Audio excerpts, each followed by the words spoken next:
Penguin Random House Audio presents The Silence of War, An Old Marine in a Young Marine's War, by Terence Patrick McGowan. Read for you by Pete Larkin. Foreword by Bill O'Reilly. Marine Captain Terence McGowan is a unique individual, a warrior in a country that is relatively safe. McGowan sought out adventure in places such as Iraq and Afghanistan in his late 50s. Maybe unique isn't the correct word. Perhaps crazy? Most human beings have no idea about what really happens in a war zone. McGowan does, and his storytelling ability brings remote conflict into sharp focus for the reader. He puts you on the scene, whether it's a Taliban assault or a heartbreaking injury to a U.S. service person overseas. It was the fall of 1967 when I initially met Terry McGowan. He and I were freshmen at Marist College in Poughkeepsie, New York. The sons of working-class Irish parents, McGowan and I had something in common. But it soon became clear that I was the more conventional guy. McGowan consistently sought adventure, and if he couldn't find any, he went to sleep. Boy, could that guy sleep. The Silence of War is a personal book, written from the vantage point of a former Marine, FBI agent, and local police officer. It offers life lessons that most of us have never had. McGowan is a no-spin guy. He tells the truth about what he saw up close in dangerous areas. It goes without saying that most Americans will never be tested in places such as Iraq and Afghanistan. But good citizens who want to make educated decisions about policy and who want to vote responsibly should understand the world we all inhabit. It also goes without saying that it took a man of courage to write The Silence of War.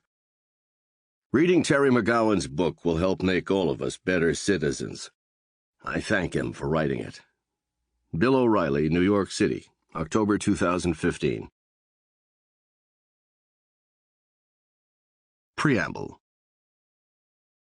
I started sending emails to people back home in the States when I was still in Afghanistan.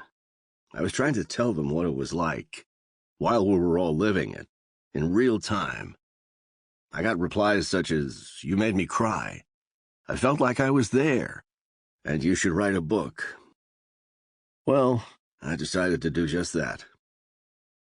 In the midst of a bleak northeastern winter, I sent my first draft to a fellow Marine whom I consider to be my kid brother, Zach Wolf. Zach lost his best friend over there. His name was Andrew Whit Whitaker. They were brothers from a different mother. Whit was killed in action on June 19, 2008. I don't need to look the date up. Whit was my friend, too. I had written about Whit's death, of course, but I had barely touched on it. I care about Zach, and I was trying to spare him the pain of reading about and reliving that terrible day. I now realize that was a mistake. People need to know the price they're asking our fine young men to pay when they are sent off to war. The silent price. Zach's response to me after reading the draft was emotionally commanding. He told me he had only made it halfway through before he started to cry. His very young daughter, seeing her daddy's distress, climbed up onto his lap and said, "That's okay, Daddy. You can have my teddy bear." Zach told me I had to write the book.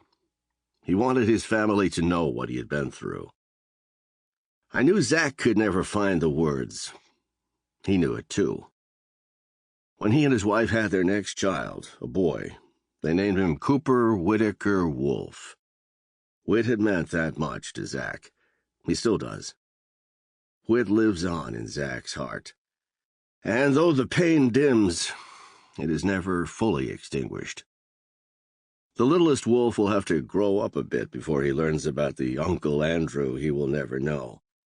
It will be at least a few years before he realizes why he has the middle name that he does. Possibly his dad will never be able to choke out the words that will enable him to understand. Possibly he will have to read this book someday, and in the process learn more about his dad as well. Zach is blessed with a wonderful wife. I have no doubt that Sample complete. Ready to continue?